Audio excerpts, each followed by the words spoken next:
I am really running out of ideas for my Mario Odyssey anniversary videos, but we must keep going. Fear not though, because I do have 2 more ideas, just enough to make it to the 10th anniversary, and then at which point I'll probably just start recycling ideas anyway. One of my favorite small details from the game is that when you leave Mario idle for a little bit, he'll eventually fall asleep. Just like most of the US government. Okay, anyway, never mind. Now this isn't new by any means. He would do this back in even do this back in Super Mario 64 and literally every other 3D Mario game but 3D Land and 3D World. The new addition to Odyssey though is that after he's been asleep for a good amount of time, a small bird will eventually come and land on his nose. Nearly every single kingdom gets a unique bird, so I thought why not rank them all. Like I said, I'm getting pretty low on Odyssey ideas, so we're essentially scraping the bottom of the barrel here. And the birds will only be ranked on appearance since that's the only thing that distinguishes them. They all act the exact same, which means some weird stuff happens. I guess how much they fit into their respective kingdom is something I should note, but that's kind of just lumped into the appearance thing as well. A few kingdoms don't have birds, being the Lost Kingdom, the Ruined Kingdom, and the Moon Kingdoms. And there's probably another one I'm forgetting, but whatever. They do have flying things, but as far as I can tell, they never land on you. Those being butterflies, bats, and UFOs, and yep, they're for the kingdoms that you think they are. Okay, enough rambling and explaining. I think you get the idea. The second I said I was ranking the birds in Mario Odyssey, I'm pretty sure you understood. Also, no Talkatoo. Yes, he's the bird from Mario Odyssey, arguably, but he won't land on your nose. And no Klepto either, or poke you. Only the nose-landing birds. Last place is the bird found in Bowser's Kingdom. It's just kinda boring and doesn't really fit the whole Bowser feel the kingdom has. It's just a generic brown bird, the species of which I have no idea. They could have done so much more with an evil Bowser bird, but instead they looked outside and copied the first one that they saw. I think if it were a smaller version of the crow enemies from New Super Mario Bros, that would have made sense and been kinda cool. I mean, those appeared in the Bowser stages, so... Or at least give them a samurai helmet or something, anything to make them not the most generic birds of all time. They might be based on a bird commonly found in Japan, which would make sense as the whole kingdom is based on Japanese temples and stuff, but the average person like myself wasn't going to catch that. The Sand Kingdom's birds are these yellow and green ones. I definitely think they're better than Bowser's Kingdom, but they're also just kinda whatever. They're extremely generic too, and honestly kinda hard to see sometimes. They blend in a little bit with the orange sand. I mean, you can still see them, it's just a little tricky from a far enough distance. Again, if they gave it like a sombrero or something, it would have been bumped up way higher. I kind of wish they did that for all of the birds, at least the more generic and realistic ones. Like, just give them a hat to make them at least somewhat more interesting. So this will be the last time I mention it. If I say I ranked one lower because it's just kind of boring and generic, automatically assume it would rank higher if it was wearing a hat.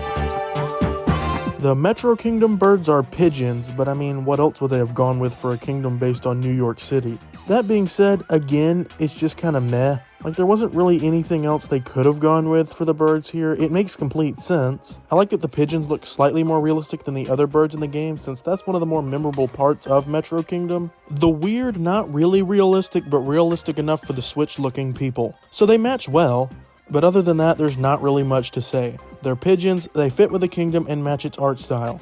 They're not bad by any means, but there's just really nothing to say about them. They're gray birds that fly in the sky. The Seaside Kingdom's birds are another no-brainer. What else were you going to do for a beach-themed area? Again, not much to say here, it's just a standard seagull, nothing too fancy. I only put this one above the pigeon because I prefer seagulls personally. Does that make me racist?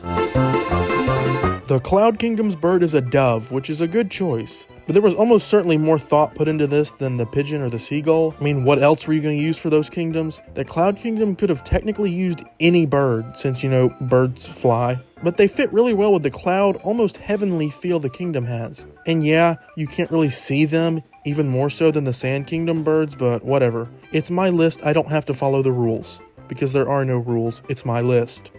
The Wooded Kingdom's bird is a blue jay, which fits fine. And yeah, there's not much to say. It's a bird. I'm kind of starting to think that this video was a bad idea. One interesting thing I did notice about these birds though is that whenever you fall asleep, they kind of surround you. So it's not just one bird that lands on Mario's nose, they land everywhere around him, which is pretty cool since it gives them something distinctive. But that's about it. It's a bird. Wow.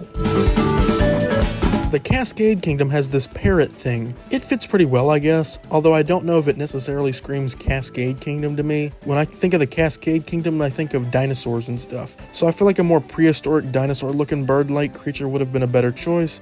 But hey, I still like this one. And it's definitely not as generic as some of the other ones I mentioned previously. I know I'm not really adhering to the whole if it fits in the kingdom thing, but like, who cares? This video is stupid. Nobody's watching it this far, probably.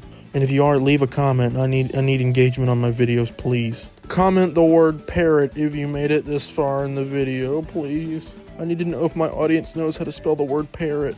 It's crucial.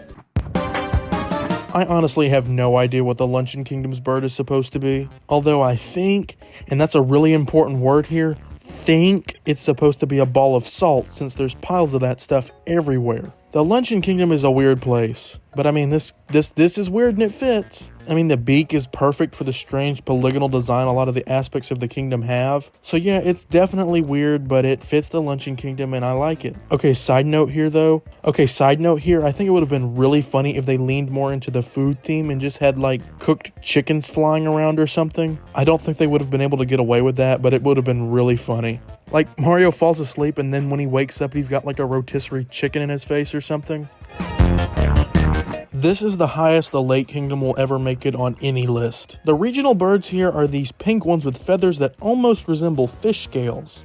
It's honestly like they took one of the locals from this kingdom and used some sort of demented science experiment and turned them into a bird. It's a perfect match for this place. And the pink color makes it really stick out from any of the other birds in the game. So it is definitely one of the best of the more standard looking birds. That's it, that's all I wrote. I mean, it's a good bird. I really didn't have much to say about it apparently. Okay, so that doesn't make any sense, because I'm totally looking for realism in my Mario bird video. The Snow Kingdom's bird is the pink one, which is really fitting, but it's really weird at the same time since all of the birds have to act the exact same, so they had to defy science and make penguins fly. But that just makes it better in my opinion. Also, I really like how it's just a smaller version of the penguins from Mario 64, which to be fair are just the Mario penguins at this point. I mean, they've ascended to Mario Kart status, so I think it's fair to just call them the Mario penguins. The only downside here is that you can't chuck them off a cliff. Otherwise, A+ bird.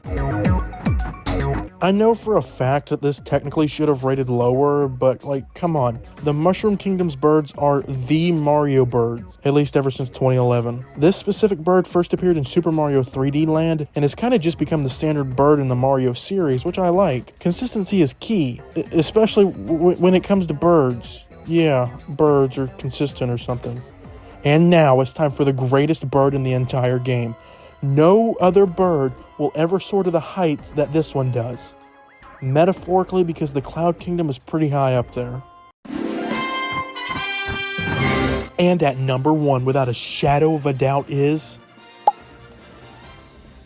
the Cap Kingdom. I mean, it's essentially identical to the Mushroom Kingdom's birds, which makes sense considering how close the two are on the globe. But like, it's a bird with a top hat on. This is the greatest thing that's ever been invented. Seriously, I don't think there's any way you could ever top this. Because he's wearing a top hat, get it? I do kind of wish that the bird was a little bit more distinct as opposed to being nearly identical to the Mushroom Kingdoms, but with a hat. But then again, it's a bird with a top hat. This is what my life has come to. Ranking birds in a video game. But hey, this is still easily the most important ranking video that I've ever made in my entire life. Let me know what your favorite bird in Mario Odyssey is, and if the top spot isn't taken by the top hat bird, then get out of here.